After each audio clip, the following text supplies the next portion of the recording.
BJP ত্যাগ কৰিব পাৰে জ্যেষ্ঠ বিজেপি নেতা ৰাজেন গোহাঁয়ে বিজেপি ত্যাগ কৰি অসম জাতীয় পৰিষদত যোগদান কৰিব পাৰে ৰাজ্যিক বিজেপিৰ প্ৰাক্তন সভাপতি প্ৰাক্তন মন্ত্ৰী ৰাজেন গোহাঁয়ে ইতিমধ্যে ডিব্ৰুগড়ত এজেপি নেতৃত্বৰে বৈঠকত বহিছে জ্যেষ্ঠ বিজেপি নেতা ৰাজেন গোহাঁই আৰু তাৰ পিছতেই চৰ্চা চলিছে শীঘ্ৰেই অসম জাতীয় পৰিষদত যোগদান কৰিব পাৰে ৰাজ্যিক বিজেপিৰ জ্যেষ্ঠ নেতা ৰাজেন গোহাঁয়ে শীঘ্ৰেই বিজেপি ত্যাগ কৰিব নেকি জ্যেষ্ঠ বিজেপি নেতা ৰাজেন গোহাঁয়ে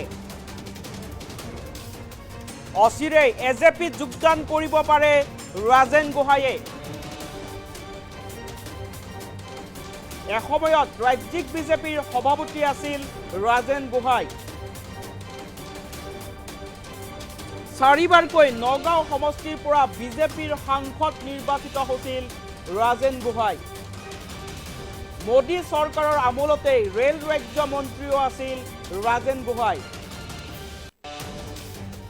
পিছৰ বয়সৰ দোহাই দি নিৰ্বাচনী দৌৰৰ পৰা আঁতৰাই ৰখা হৈছিল জ্যেষ্ঠ বিজেপি নেতাগৰাকীক আৰু সেই লৈ নিজে গঢ় দিয়া দলটোৰ বিৰুদ্ধে খৰ্গহস্ত হৈ আছে ৰাজেন গোহাঁই বিভিন্ন সময়ত বিজেপি বিৰোধী মন্তব্য দি আহিছে বিজেপিৰ জ্যেষ্ঠ নেতাগৰাকীয়ে এতিয়া ৰাজেন গোহাঁই অন্যতম বিজেপি বিদ্বেষী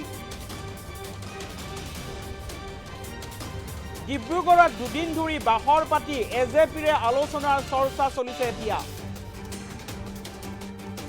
লুৰিণ গগৈৰ নেতৃত্ব মানি ল'বলৈ সাজু একালৰ ৰাজ্যিক বিজেপিৰ সভাপতিজন আৰু বিজেপিৰ বৰ্ষীয়ান নেতাজনক দিয়া হ'ব পাৰে এজেপিৰ কাৰ্যকৰী সভাপতিৰ পদ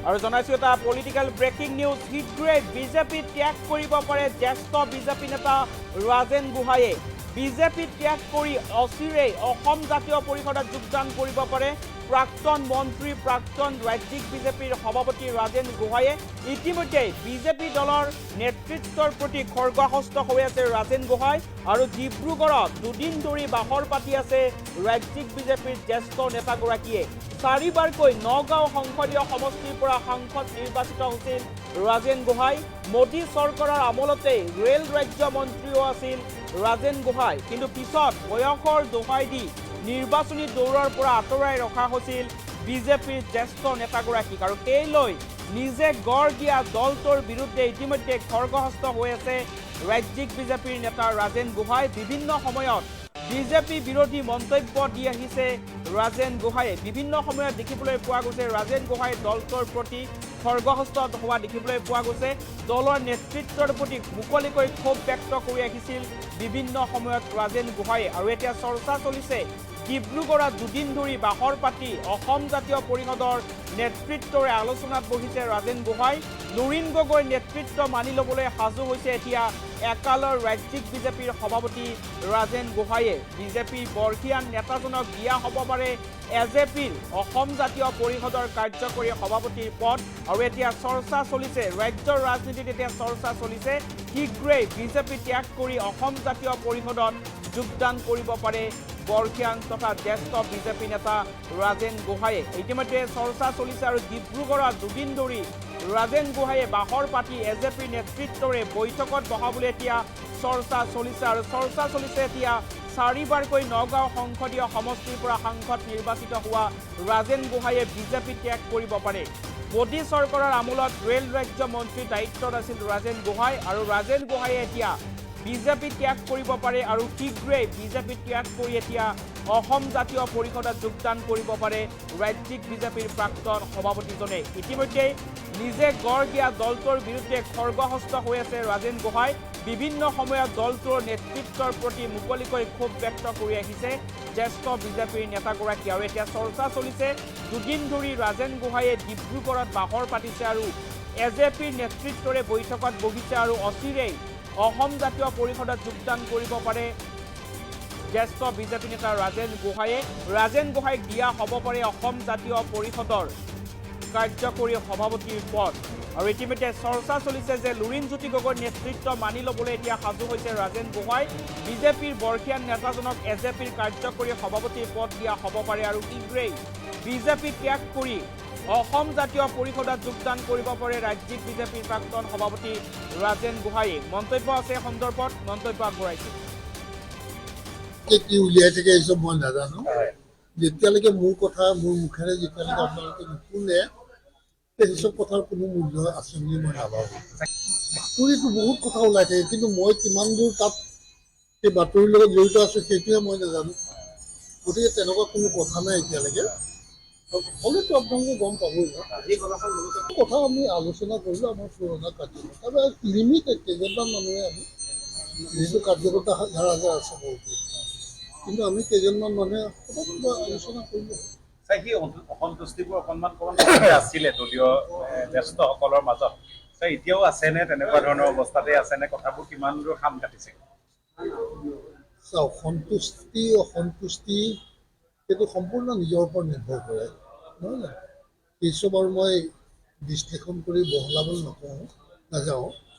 গতিকে মই যেতিয়া কিবা ক'ব লগা থাকিলে নিশ্চয় আপোনালোকক কওক, সেইটো আপোনালোকে ধৈৰ্য দিব। জাতীয় পৰিষদৰ লগত কিবা আলোচনা হৈছে?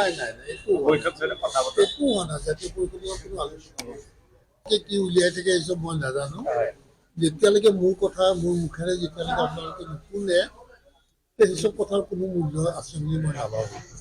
বাতৰিটো বহুত কথা ওলাই থাকে, কিন্তু মই কিমান দূৰ তাত সেই বাতৰিৰ লগত জড়িত আছোঁ সেইটোৱে মই নাজানো। গতিকে তেনেকুৱা কোনো কথা নাই এতিয়ালৈকে। হ'লেতো আপোনালোকে গম পাবই ন। কথা আমি আলোচনা কৰিলোঁ আমাৰ পুৰণা কাৰ্যকৰ্তা লিমিটেড কেইজনমান মানুহে আমি যিটো কাৰ্যকৰ্তা ধাৰা আছে বহুতো, কিন্তু আমি কেইজনমান মানুহে কিবা আলোচনা কৰিলোঁ। সি অসন্তুষ্টিবোৰ অকণমান আছিলে দলীয় জ্যেষ্ঠসকলৰ মাজত, এতিয়াও আছেনে? তেনেকুৱা ধৰণৰ অৱস্থাতে আছেনে? কথাবোৰ কিমান দূৰ খাম কাটিছে?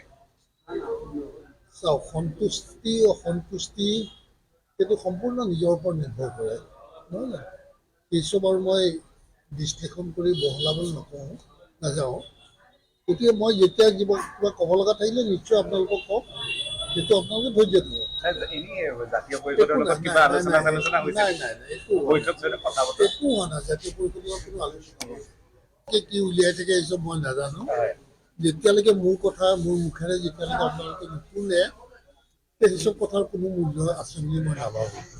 বাতৰিটো বহুত কথা ওলাই থাকে, কিন্তু মই কিমান দূৰ তাত সেই বাতৰিৰ লগত জড়িত আছোঁ সেইটোৱে মই নাজানো। গতিকে তেনেকুৱা কোনো কথা নাই এতিয়ালৈকে। হ'লেতো আপোনালোকে গম পাবই ন। কথা আমি আলোচনা কৰিলোঁ আমাৰ পুৰণা কাৰ্যকৰ্তা লিমিটেড কেইজনমান মানুহে আমি যিটো কাৰ্যকৰ্তা ধাৰা আছে বহুতো, কিন্তু আমি কেইজনমান মানুহে কিবা আলোচনা কৰিলোঁ। সি অসন্তুষ্টিবোৰ অকণমান আছিলে দলীয় জ্যেষ্ঠসকলৰ মাজত, এতিয়াও আছেনে? তেনেকুৱা ধৰণৰ অৱস্থাতে আছেনে? কথাবোৰ কিমান দূৰ খাম কাটিছে? অসন্তুষ্টি সেইটো সম্পূৰ্ণ নিজৰ ওপৰত নিৰ্ভৰ কৰে, নহয় জানো? সেইচব আৰু মই বিশ্লেষণ কৰি বহলাবলৈ নাযাওঁ। গতিকে মই যেতিয়া কিবা ক'ব লগা থাকিলে নিশ্চয় আপোনালোকক কওক, সেইটো আপোনালোকে ধৈৰ্য দিব। জাতীয় পৰিষদৰ লগত কিবা আলোচনা হৈছে? একো হোৱা নাই। জাতীয় পৰিষদৰ লগত কোনো আলোচনা